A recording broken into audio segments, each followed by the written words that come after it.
வானம் பேசும் பேச்சு துளியாய் வெளியாகும். வானவில்லின் பேச்சு நிறமாய் வெளியாகும். உண்மையூமையானால் கண்ணீர் மொழியாகும்.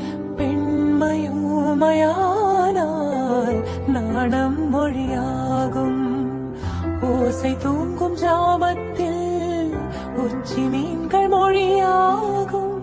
ஆசை தூங்கும் இதயத்தில் அசைவுக்கும்